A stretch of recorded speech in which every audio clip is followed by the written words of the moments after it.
Hey everyone, and welcome to another deep dive.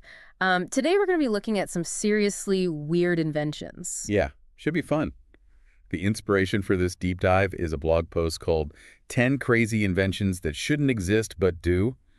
And as always, we'll be going beyond just the weirdness to see what these inventions tell us about marketing and culture. Right, because sometimes the silliest things can actually reveal a lot about us. Have you ever heard of the baby mop? A baby mop? Yeah, it's basically a onesie for babies, but it has mop pads attached to it. Right. So as the baby crawls around, They clean the floor. exactly. Uh, I mean, it's kind of a funny idea, Yeah. but does it really work? And is it even hygienic? Yeah, I'm not sure I'd want my baby mopping up spills. The blog post mentions that it's meant to be a convenient solution for parents, but to me it seems more like a novelty. Yeah, it's definitely playing on the cuteness factor, but speaking of novelty items, let's talk about the pet rock. The classic pet rock. I mean, a rock as a pet, it sounds ridiculous. It does sound ridiculous. Yeah. But back in 1975, it was a huge fad. They sold over 1 million of them. A million rocks. Yep. It just goes to show the power of marketing. And maybe our human fascination with the strange and unusual. I guess so. Okay, so we've got babies mopping floors and rocks as pets. What else is on this list of crazy inventions? Well, how about diet water? Diet water. That doesn't even make sense. Water has 0 calories. Exactly. It's a real product. Yeah. Mostly marketed in places like Japan and Korea where there's a big focus on health and dieting. So it's all just marketing hype. Pretty much. It plays on the idea that you can always find a healthier version of something, even if it's just plain water. Wow. Okay, so from diet water, we move on to the air umbrella. This one sounds kind of futuristic. It does. The idea is to use air jets to push raindrops away instead of having a traditional umbrella canopy. That's pretty cool. So no more getting poked by umbrella spokes. Right. The problem is the early prototypes were really bulky expensive, and they didn't even work that well. So you'd still get wet. Pretty much. Yeah. Yeah. It seems like a great idea in theory, Mm, but the technology wasn't quite there yet. that's too bad.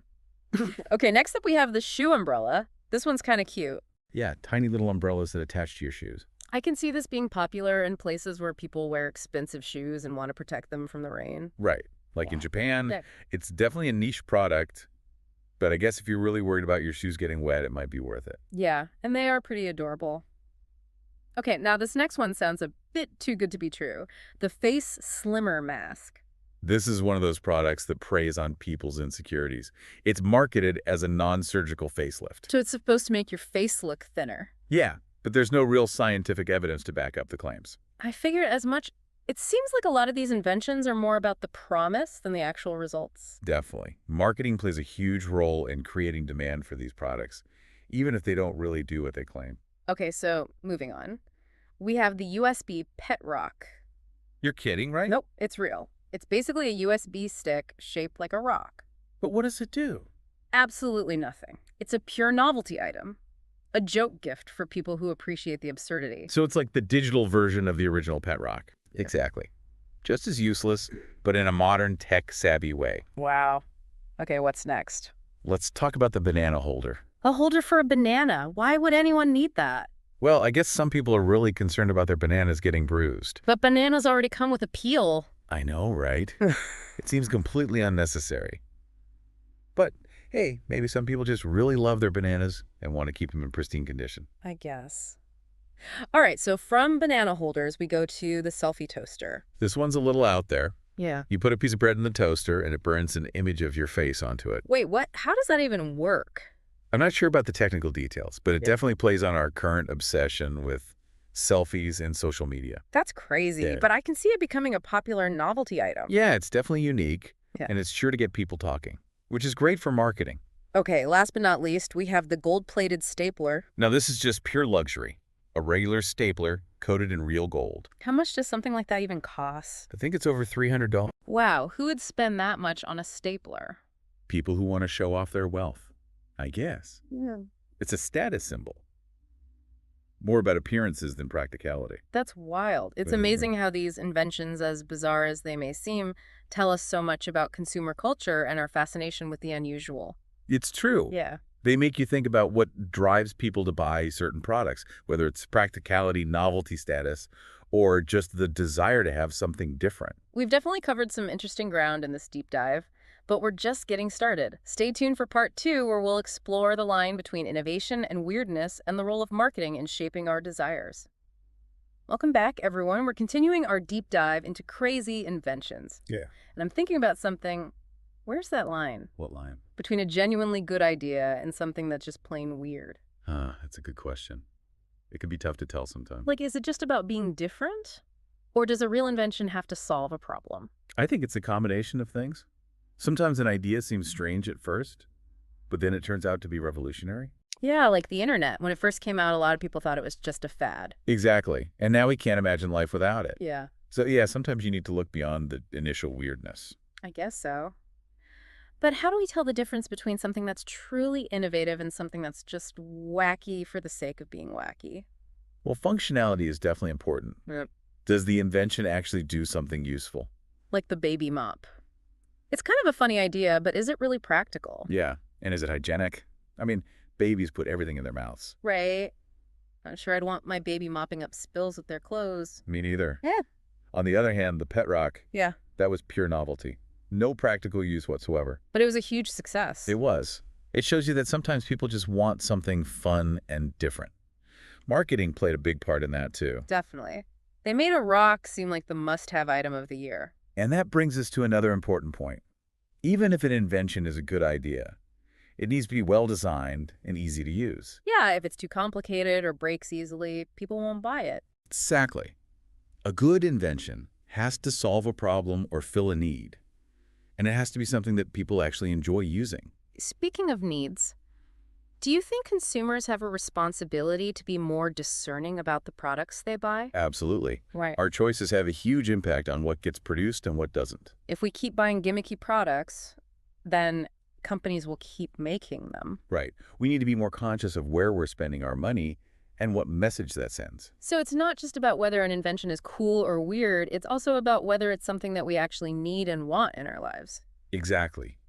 We need to think about the bigger picture, the impact our choices have on the environment, on society as a whole. Like the face slimmer mask, it might seem like a harmless beauty product, but it actually plays on people's insecurities. And it promotes unrealistic beauty standards, which can be harmful, especially for young people. So we need to be critical thinkers and not just buy into every marketing claim we see. Exactly. And remember the air umbrella. It sounded like a great idea, but the technology just wasn't there yet.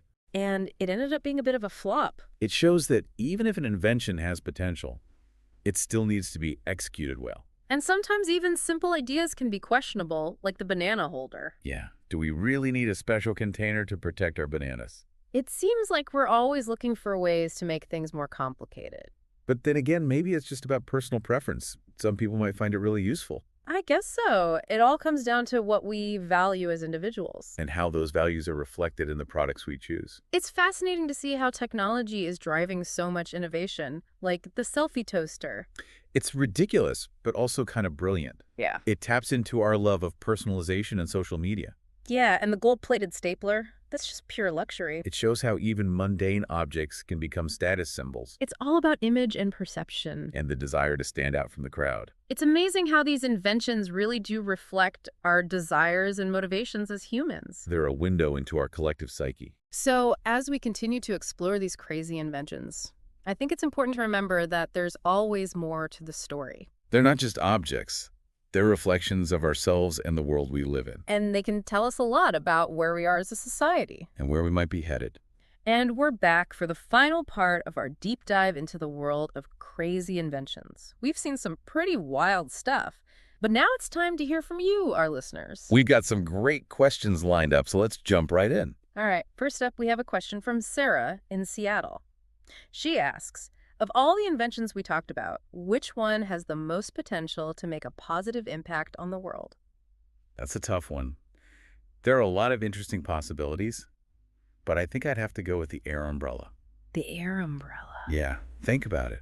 If they can perfect the technology and make it truly effective, it could eliminate the need for traditional umbrellas. That would be amazing. No more bulky umbrellas to carry around. And no more broken umbrellas ending up in landfills. Mhm. It could be a real win for the environment.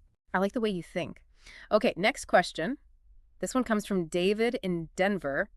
He asks, what's the craziest invention you've ever come across? Oh, let me think. I once saw this thing called a heated butter knife A heated butter knife. What for? to spread cold butter more easily, I guess. Oh, Yeah, it sounded pretty ridiculous.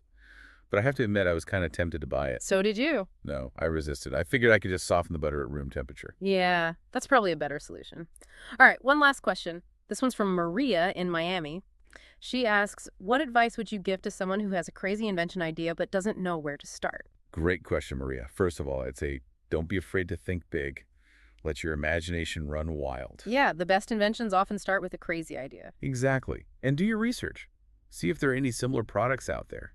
And think about how you can make yours even better. Find your niche and what makes your idea unique. And don't be afraid to ask for feedback. Talk to people about your invention and see what they think. Their input can be invaluable. And you never know. You might even get some new ideas along the way. That's right. Bringing an invention to life can be a challenging journey, but it's also incredibly rewarding. Even if your invention doesn't become the next big thing, the process of creating something new is always valuable. Absolutely. Mm-hmm. So to all the aspiring inventors out there, keep dreaming, keep innovating, and never give up on your ideas. Well said. It's been a wild ride exploring the world of crazy inventions. We've laughed, we've questioned, we've even been a little bit inspired. But what I think we've really learned is that even the silliest inventions can tell us a lot about ourselves. About our desires, Mm. our fears, and our fascination with the unusual. So the next time you come across a product that makes you scratch your head, Take a moment to think about what it might be saying about us as a society. because sometimes the things that seem the most absurd can actually reveal profound truths. Thanks for joining us on this deep dive into the weird and wonderful world of inventions. We'll see you next time for another exploration of the things that make us think and wonder.